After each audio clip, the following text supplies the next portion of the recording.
Hey, the Hitman is here. It's me, Hal Williams, joined by Charlotte Hambrick. Okay? I'm Hello. good about it. I'm good about it. I'm good about it. I'm cleaning it up. That's my co host, and we're here to bring you a real exciting program. Today, we're going to do the story about Motown. All right. Hitsville, USA. Yes, ma'am. Let's go. Let's get into it. All right. So, Hal, I was really excited because you put this on your hit list, which means that I watched it and I loved every second of it. So, Yeah, I yeah, now yeah. understand why it made your hit list. Yeah. And I want you to share with our audience what you loved about this so much that you wanted to bring it to the audience's attention to make sure that they don't miss this. Well, it was wonderful for me because I never have seen the real personal side of Barry Gordy, and for him to reflect and tell stories with he and Smokey from way back and when he was a kid and all this kind of stuff. I was just spellbound by the whole doggone thing, and I enjoyed it like I was there with them. It seemed like I was going through the journey right there in the cars with them, walking around in the booths, going back to Hitsville in that little two-story house, and all that stuff. It just made it so real that I had to look at it more than one time. But I didn't know that he was a hustling little kid selling newspapers and all that kind of stuff. And then he said he thought he got the idea that he would go sell newspapers, his own newspapers in the white neighborhood. He said, well, he was cute while it was just him, but when he brought his buddy with him, it was a community threat. It was hysterical. But he shined shoes. He did all kinds of stuff. He had a little record store that he wasn't making any money because he was pushing jazz, jazz, jazz. So he went and got a job at the auto factory, and that's where he learned what people really want to hear, what the real people want to hear, and that's when the real story gets started. And he started his dream that he brought into what everybody else knows is just monumental success now. Absolutely. Well, it started, like you said, his record store went bankrupt, which forced him to get a job at Ford on the assembly line. And he started Motown, Hitsville, USA, with an $800 loan that he got from his mom. Yeah, And he took his experience at the auto plant right. and used those sort of guidelines on an assembly line. So he used Motown as just that. He would go out and find the talent, groom the talent, write for the talent. And so talk about that process a little bit.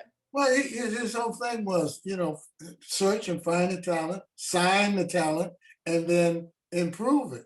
Work on it, bring it to fruition, get the best out of it that you can get. And like he said, each process, people who wrote songs a lot, the songs were like anything else. There's a beginning, a middle, and an end. And I remember he was talking to Smokey about a certain song. He said, "Yeah, man, you got a terrific song, but it doesn't go anywhere." What do you mean? And then he had to go back, la la la, and show him that it's like on the cylinder, the parts move, you add stuff here, you move a little bit, you add this, you embellish that, you take that away, you put that in place. And that was his plan, how he put his plan in motion, purely from his experience in auto manufacturing I factory. know he would have a separate room for them to learn choreography, Right. another room for arrangements with the writers, another room for the ladies to learn etiquette Yeah. and how to walk and to groom themselves, and a wardrobe room and how to behave on tour. So he had like all of these different, and he would just bring these groups through that, and I never knew that he and Smokey were so tight, and Yeah. that so much at the beginning was a full collaboration Right. between the two of them. And Smokey was a songwriter. Barry knew how to play the piano. Barry had actually written some songs himself for Jackie Wilson. Yeah. So he really took what he had and brought it together with Smokey. And we can go through the different groups that they brought to fruition. But the Smokey Robinson, the Miracles, I mean, what a rich sound that was It was just to great. begin with.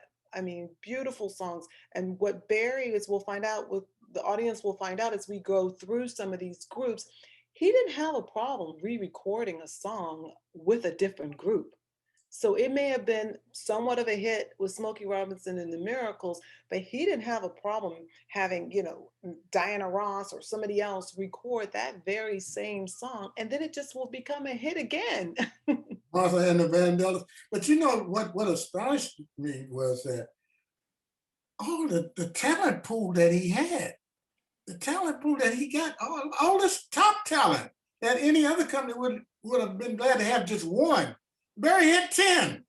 Like you say, he could move people around, move songs around, and all that kind of stuff. And I said, well, what kind of time did God put on his program that all this talent hit him at the precisely right time to get that whole plan that he worked out moving and keep it moving? Well, this started in 1957, and all of this talent came from Detroit. Yeah, And I mean, but everybody was just so into jazz, but he put amazing musicians together and created like a funk band. right. And what we all know as the Motown sound, which was sort of pop influence, rhythm and blues, but it was quintessentially the Detroit Motor City, which was the nickname for Detroit. That's how we got the word, Right. Motown. Motown. Yeah. And he just, and it was its own sound. So I wanted to go through a couple of the artists and just hear your thoughts on it. We talked about Smokey Robinson with Shop Around, Who's Loving You, Ain't It Baby, Tracks of My Tears. Oh my God, I can cry just listening. I'll try something new. I know, right? Right? I mean, that was like hook up, marriage, babies, you name it. Smokey Robinson took care of business.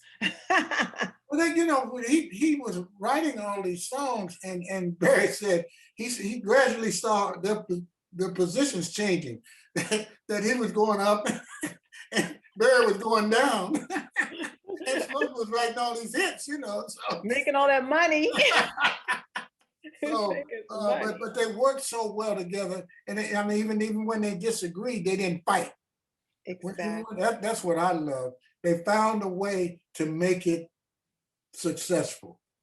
But he believed in competition. So, from what Yeah, I found in the documentary, was that he made these groups groups compete against against each each other. other. They Yeah, love against each each other. other. Yeah, yeah. So That that was highly unusual, highly unusual. So But it uh, made them better. It made them better. It made them all better. And then he went also, before we start getting into some of the artists, we have to mention that it was, he brought in some of the heavy hitters in his business back end department that got those songs played on the well, that's radio. true. And That's there was right. also people who thought that he was associated with the mafia. Well, he said he was establishing diversity. He had Jewish people, Italian people, black people, had all kind of people there doing all that kind of stuff. And when he brought in Lamont Doge and the good writers and all that kind of stuff, and put all that together, I'm gonna say it's amazing what this man could do. His vision was just overwhelming, just overwhelming. I said, that kind of vision, that doesn't come along all the time. It doesn't come along every day. That is rare, and he's a rare individual to have done all of that. Absolutely, absolutely. So with Marvin Gaye, I mean, this was a family Right, environment that he right, created, and they would record all like everybody day and night, day and night. But he had the final say. right. But Marvin Gaye, who was married to his sister, that's Yep. how much of a family affair this was. He's married to Barry Gordy's sister, and he had a style of singing, and he was super talented, but he wanted to go down his own path when Right. his brother went off to Vietnam. Can you talk about that and how that that album that he did, What's What's Going going On, on? how that Yeah. came about? Well, he had all these other visions about himself. He couldn't make up his mind whether he wanted to be a football player, a boxer, and all this other stuff. Astronaut. Yeah, everything, all kinds of stuff and he couldn't focus in on one thing. And then when his brother went off to Vietnam, and he got a personal touch even without being there, without being involved, but being involved. Uh, That's how that Protests hit were everywhere. Protests were happening, anti-war protests, civil rights movement, all of that was going on going on when and he laid the tracks for this laid that out particular, and exemplified the whole situation the world was in at that time.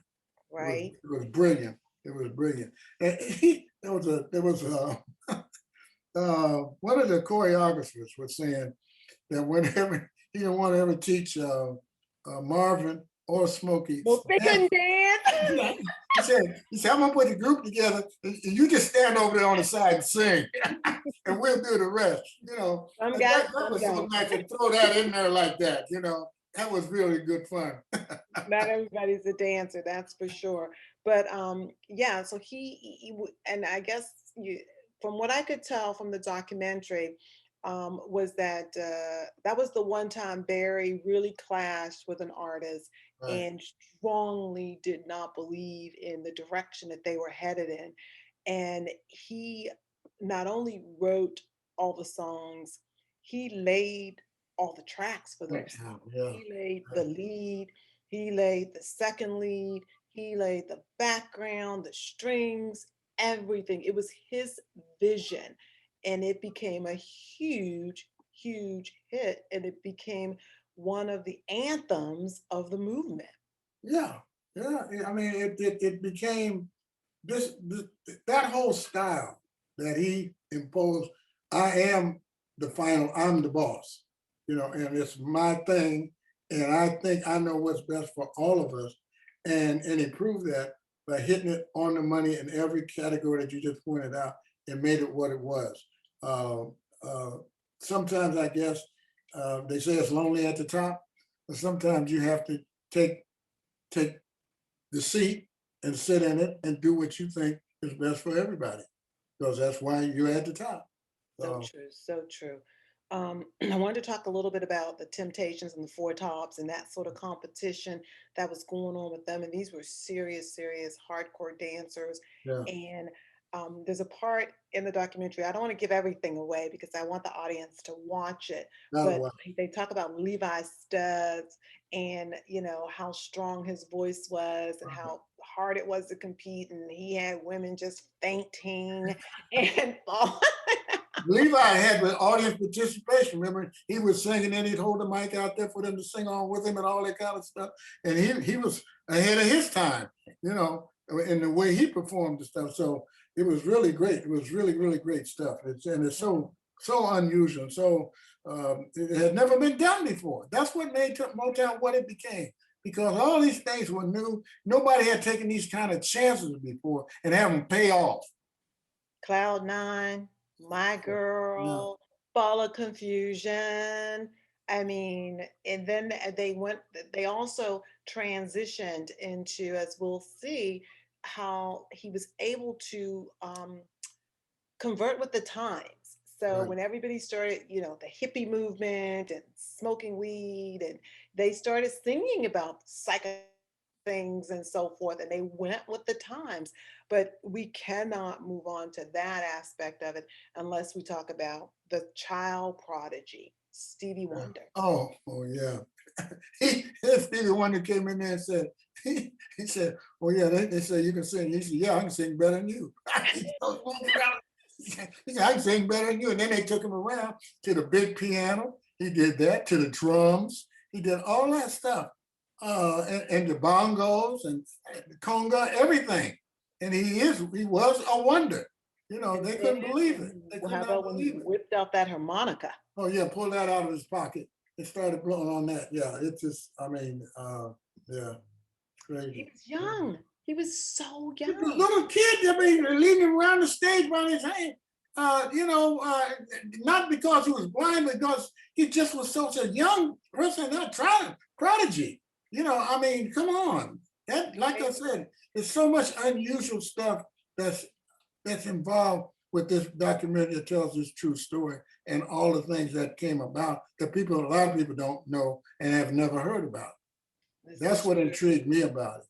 But also, you know, I was speaking with a friend of mine, Zena, and we were talking about how they documented everything, Yeah, how they had the they knew and they had the foresight to document it all, and they had video and etc., which was amazing, and they Right, were able to show all of that. So they had Stevie Wonder, who also went off into his own sort of element when he created songs, "The Key of Life," right. to me is one of the best all-time albums ever made in the history of That's music. wonderful, wonderful, And wonderful. he was just growing and, getting his own independence as well, and having a voice. But now there's someone you cannot talk about Motown without spending ample time, because this was the money, money, money. This was dollar signs, dollar signs, dollar signs. You could put a dollar sign where you're supposed to put Supremes. Right. The Supremes, then the Supremes, and then Diana Ross and the Supremes, then Diana Ross. Talk Yeah. about that. Well, when it first came out, there was a novelty and everything, and everybody said the no hit Supremes and all this kind of stuff, and the way, and then Miss Powell got a hold of them and showed them how to walk and how to carry themselves, how to sing. And said, "What? Why you keep making all those faces? What are you doing?" I said, "Well, we're singing. We're singing." I said, "Well, you got to sing with style, and really fine tune them into the moneymaker that they became."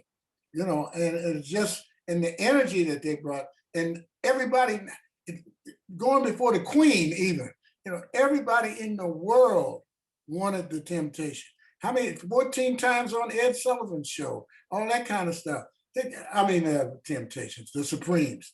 I'm so excited. I've seen the thing 3 times, and I get Oh my excited God. every time I start talking about it. I just Right? get so excited because there's so much in it. But There's so anyway, they just were such a hit with everybody, and all that talent. And Barry, again, at a certain point, had to try to impose his will, and then he had to deal with Diana. So that he was wasn't an thrown easy up. task. That's right. That's right. Well, I mean, you're right. I mean, they were on the same level as the Beatles, Right. and Right. they were crossing over Right. to not just the R&B charts. They were crossing over into the pop charts, and they had such glamour. Like you said, well, you were mentioning that they had, I think, appeared on the Ed Sullivan Show Yeah. about 17 times, Yeah. projected, but this was the first time that they saw themselves on TV. Oprah Winfrey tells a story Yeah. about Color people on TV. Color people on TV. Yeah. Yeah. exactly, Yeah. because it just didn't happen. And they kept coming back over and over again, and each time with a different hit. And not only that, the way they came with sophistication. I mean, beauty, poise, everything. Over and above all the singing talent they had such grace. They gave Our Lady something to look for, something to shoot for, because as you said, it never been portrayed like that before in There's those circles, in Florence, all those circles. Florence, Yeah. Florence, Mary Wilson. Yeah. I mean, and as time progressed, obviously they got changed out because Florence left and people would leave and they would replace them with other singers. Right. Um, but soon enough, they started realizing who Yeah. the Yeah. true star was, Yeah. and that was Diana Ross, and she just sort of took over the lead, and it was just hits after hits after hits, until she eventually went solo. Yeah. And And the style that she wanted to sing for herself clashed with Barry quite often. Certain ways he wanted to do some songs she didn't even want to sing at all. But then when she did make up her mind to sing it, it had nothing to do with what he had in mind. She made it her own. She made it her own, and God bless her for that. You know, But it well, they had such a string of hits, but the one when she went out with her solo career, my favorite song was "I'm Coming Out" because she had such energy with that yeah, song. yeah. I loved "Ain't No Mountain High Enough." Um, I don't know if you could think of any that really stuck with you. "Endless Love," Oh, just "Love it's too Hangover." many, too many. She just Oh, and uh, then as the Supremes, they, yeah, "Stop in the Name of Love." they just kept coming, these hits. So yeah, then there's another group that we have to also mention who were really young when they came to Barry, and he just groomed them, and they stuck with it. They stuck with him. They were very loyal to him, and that's the Jackson Five. Oh, oh, and say, who's that little guy over there? You know, who was dancing and singing all over the place, you know, and nobody could believe that group. You know, how can they do what? You know, what? Where they come from? So, that little guy right there. Hey, What a and voice! the things that they did, they revolutionized. But Barry Again, also, Barry again, also, Charlotte, again, the level of talent of the groups and people that came Barry's way. there's that group, the Jackson Five. Oh yeah, that little guy there and say, who's that little guy over there doing all that dancing and singing and everything? And you know what was really shocking is that to me, the level of talent with groups and individuals that came Barry's way. It's like somebody was opening a particular gate and saying, send excellent talent, shut it. Mediocre, send excellent talent. All this excellent talent was coming his way and his own ingenuity on how to use it and how to shape it and make it come to fruition to the max. That to me is what's impressive about all of it. Because as you say, you keep going down the list with all these hits from all these different people who were outstanding performers. You know, they weren't mediocre folks. They brought incredible talent to the forefront for people to see that you probably would never see them otherwise by themselves trying to make it. But But they Barry fell into also, Motown. so I want you to share with our audience. So then it came time where Barry needed to get them out into the world, and they needed to go on tour. Oh yeah. And he Yeah. got the tour bus together. Can you share what that experience was like for some of these individuals who had never even gone south before, Yeah. and performing in these southern areas? When they realized what they had really gotten themselves into, a lot of them wanted to turn around and go home because there was the usual Jim Crow, Jim everything, water fountains. They couldn't stay in the hotels. They couldn't use the bathroom on the road and all of that. And they went to two or three places where while they had been highly touted all over the north and every place and back east, uh, the few places that would let them in to perform had areas roped off with wholesale white folks on one side, black people on the other, until some of them got together and said, we're not going to perform if you're going to have it like that, you know, and stood their ground and got their way. But the thing, they even shot at them. They even shot at the bus one time when they were getting out of town quickly, and it missed the gas tank by maybe a couple of inches. It could have blown up and killed everybody. That was just the possibility of the racism that they were going to have to face and endure the whole time, no matter who they were supposed to be in the entertainment world. There was a degree of respect they would never achieve in certain areas, and they had to live with that. You know, it was just an awakening, a rude awakening for a lot of them. But they hung in, they sustained, and they overcame to a degree that whole experience, even though it wasn't as pleasant as it could have been otherwise. Yep. They didn't know what they were going to be facing, and it was not pretty. Not But at all. they had the drive and they had the talent, Yeah. and they really pushed forward. Um, then I guess, Barry wanted to get into some other areas, and he wanted to go to Hollywood. Yeah. He wanted to make movies, Everybody wants to come and out. everybody wanted to make movies.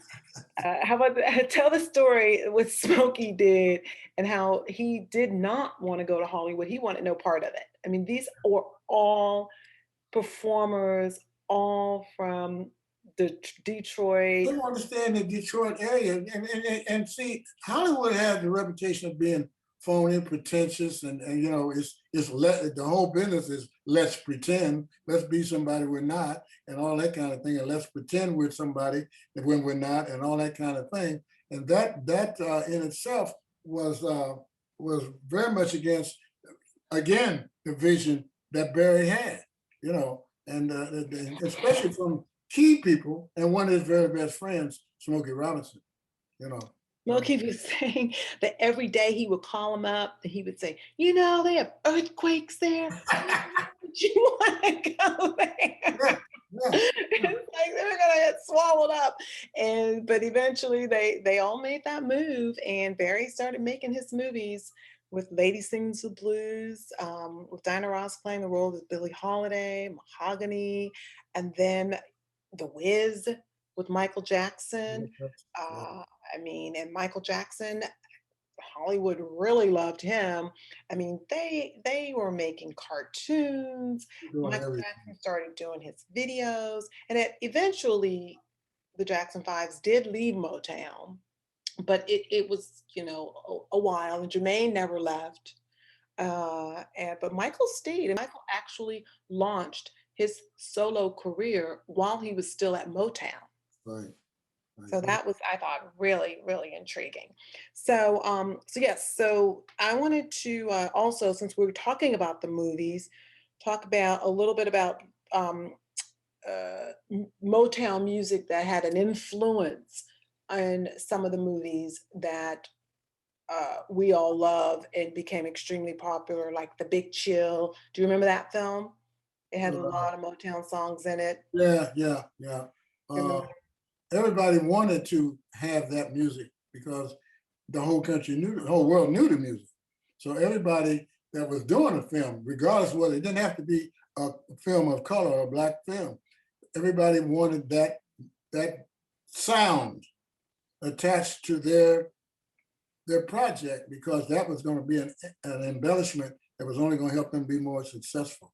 And it's going to be right on time. And people that knew the music and loved the music would go see things just because of the score or come out talking about the score and go buy, you know, the albums that were dedicated to films, and at the end, soundtrack available on, that kind of thing, you know. So yeah, it was a great collaboration and a great appreciation for the sound that had been developed and appreciated by everybody, and everybody wanted a piece of it. Everybody wanted a little piece of that. We got so and so on it on this film.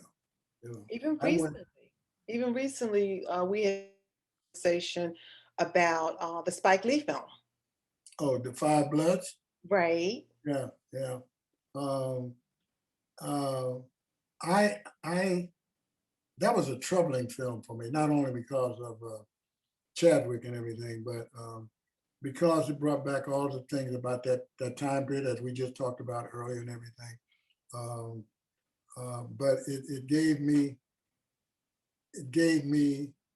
a kind of feeling of pride Hmm. that it's hard for me to explain. It touched me. It touched me a lot. It touched me deeply a lot. So And Spike Lee's choice to use pretty much the entire Marvin Gaye soundtrack. yeah, yeah. It's a joy spending time with you. Thank you so much for bringing my attention to this documentary. I loved it. I'm Charlotte Hambrick from New Orleans. What do you want to leave the audience with? Please go and see this film. It's a wonderful, wonderful film. You'll walk away sometimes with tears, but there'll be tears of joy. It will touch you in places you never thought about before. It'll make you reminisce about things, think about things, think about what is possible, what can happen. It will give you, at this time when you need an uplifting with all that's going on, it will provide that for you. So please do not fail to see this film. Okay? And I'll be back in the next episode. But in the meantime, be careful when you point that finger at someone, because the other three fingers on that hand are pointing right back at you. God bless.